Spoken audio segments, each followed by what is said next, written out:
Kami dari kelompok 4 akan menyampaikan hasil diskusi tugas, cerita fiksi dan non-fiksi. Saya Delia Agnia Sipa sebagai moderator.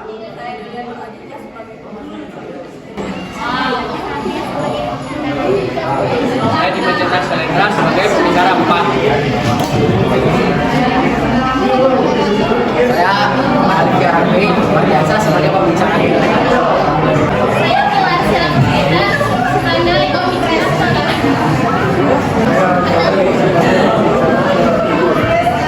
Tanpa berlama-lama, mari kita langsung ke penyampaian tugas yang pertama, yaitu oleh Laisya. Karena Laisya tidak hadir, digantikan oleh Dalia Nur Azizah. Oke, yang pertama itu pertanyaannya apa perbedaan utama antara cerita fiksi dan non-fiksi? Di sini fiksi itu berdasarkan oleh hayalan. Dengan kata lain berarti ini tidak benar-benar tidak terjadi atau tidak nyata.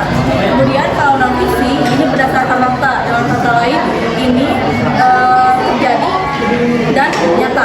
Kemudian yang kedua itu ada apa saja sih fiksi dan non-fiksi?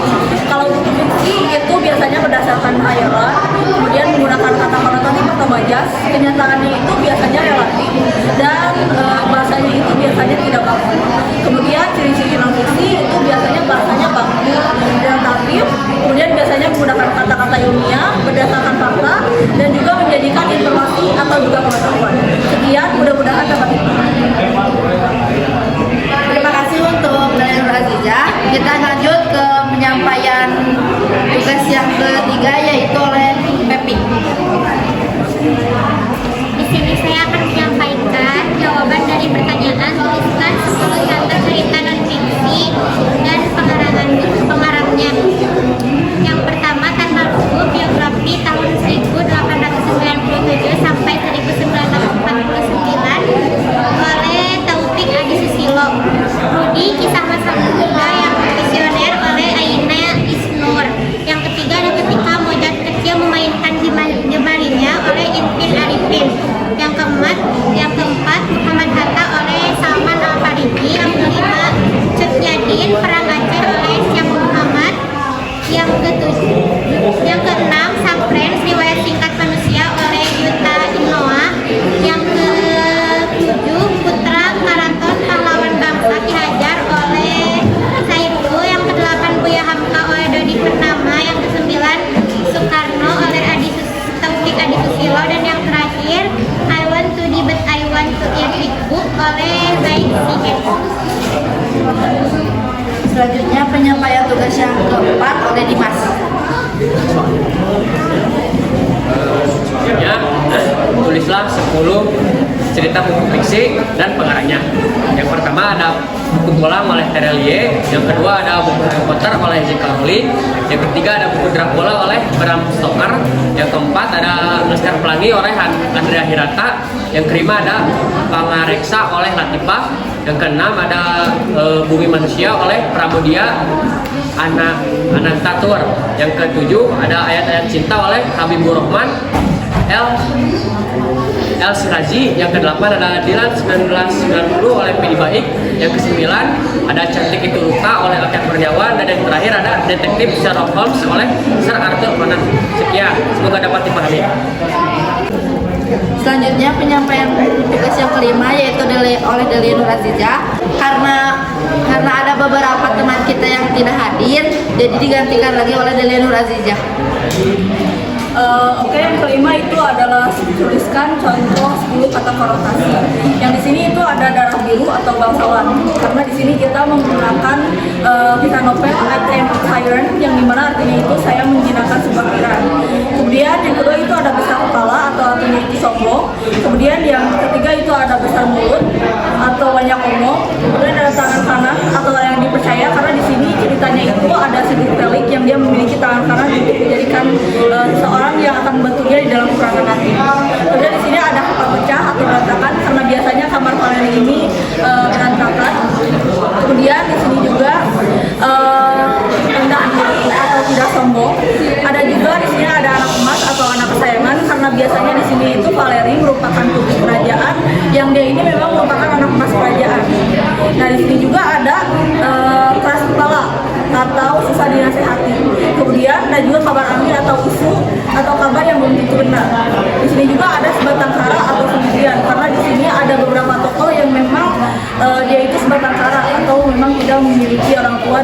kejadian. Kemudian yang kedua itu ada tentang struktur cerita fiksi. Kami mengambil seperti yang saya katakan tadi itu I Am a Tyrant atau saya menjinakkan sebuah seorang tirani. Yang pertama itu ada abstrak. Di sini abstrak itu menceritakan tentang inti cerita. Di sini menceritakan mengenai Valerie yang merupakan artis yang terkenal. Di sini dia itu selalu mencaci maki seorang tokoh antagonis dalam novel, sehingga ternyata dia jiwanya itu terkirim oleh novel itu, kemudian menjadi sang tokoh antagonis, sehingga dia harus menikmati kehidupan seorang tokoh antagonis yang nantinya dia akan mendapat karma. Nah, di sini yang kedua itu ada struktur orientasi, di mana Valerie sang artis dirinya itu dia sedang membaca novel, kemudian seperti biasa dia mencaci maki sang tokoh antagonis di novel itu. Di sini novel itu bercerita mengenai sang tokoh antagonis yang membunuh sang protagonis, dan nanti dia akan mendapatkan karma di akhir novel itu. Nah, di sini komplikasinya ketika dia sedang syuting, dia diserang oleh hatersnya, sehingga ketika dia diserang oleh haters dia meninggal, dan ternyata jiwanya itu terkirim ke dalam novel yang dia baca itu, dan akhirnya dia berada dalam tubuh sang antagonis yang dia benci itu. Di situ dia harus mengalami berbagai hal yang sangat buruk, seperti misalkan dijual atau misalkan menjadi korban kekerasan dan lain sebagainya, karena itu sesuai dengan alur cerita novel itu.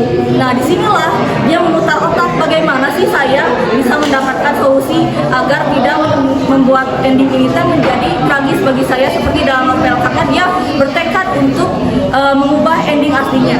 Nah, disinilah akan ada evaluasi yang akan dijelaskan oleh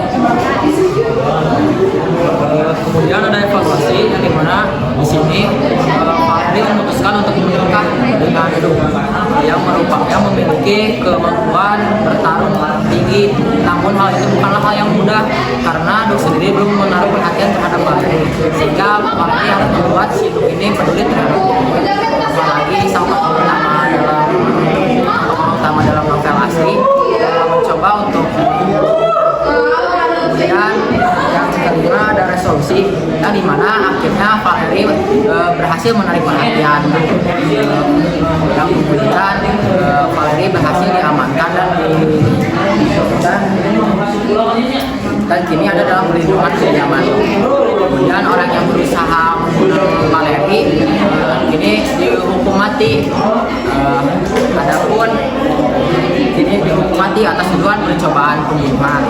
Nah, yang keenam ada koda atau reorientasi, yang dimana perjalanan Valerie untuk bertahan hidup di novel, yang dimana alurnya sebenarnya dia harusnya dibunuh, namun itu ada sesuatu yang berat. Nah, hal itu membuat Valerie berusaha untuk bangkit, namun ada beberapa kali Valerie mencoba untuk menyerah. Nah, biasanya bisa kita ambil dari cerita ini, Valerie dalam cerita ini kita seharusnya untuk tidak menolongkan orang lain, adapun kita harus pantang menyerah ataupun untuk tidak bersikap sombong. Selanjutnya akan dijelaskan oleh saya. Baik, untuk selanjutnya saya akan menjelaskan dan menjawab pada soal nomor 7, yaitu kesimpulan unsur dari cerita fiksi. Cerita fiksi yang kami baca yaitu tentang Ultimate Tyrant. Yang pertama, unsur intrinsik. Nah, unsur intrinsik ini diantaranya ada tema. Nah, tema yang kami baca yaitu tentang kerajaan dan pembalasan dendam. Lalu yang kedua ada tokoh dan patokan. Di sini ada 3, itu protagonis.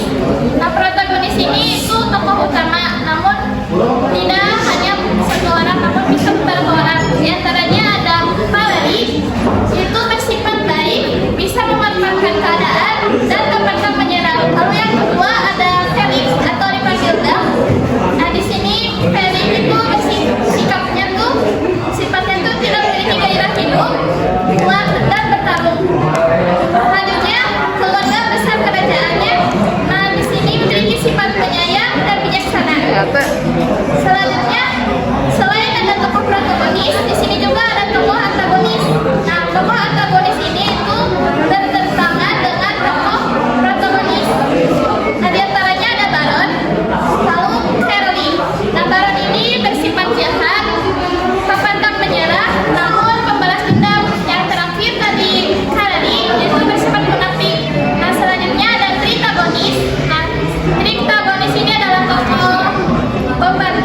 atau pendukung.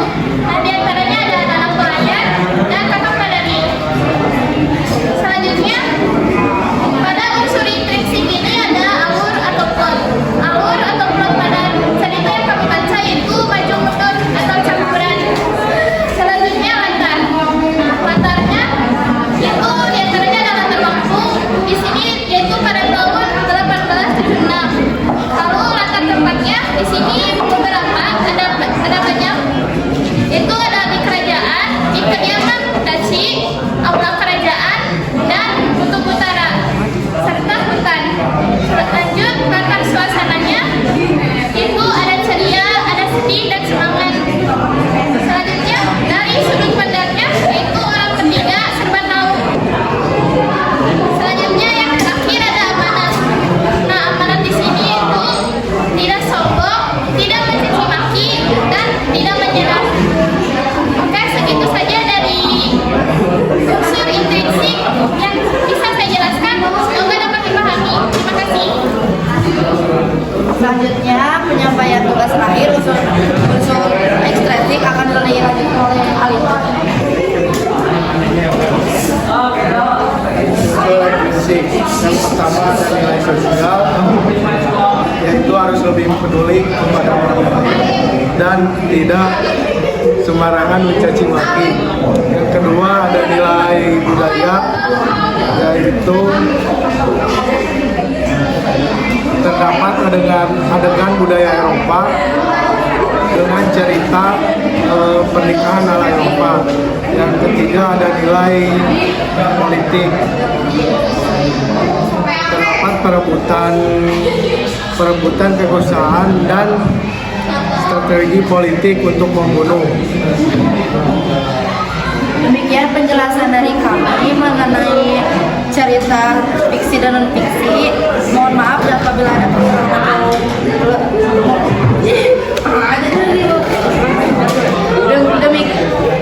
Demikian penjelasan dari kami mengenai cerita fiksi dan non fiksi. Mohon maaf bila ada kesalahan atau kekurangan. Assalamualaikum warahmatullahi wabarakatuh.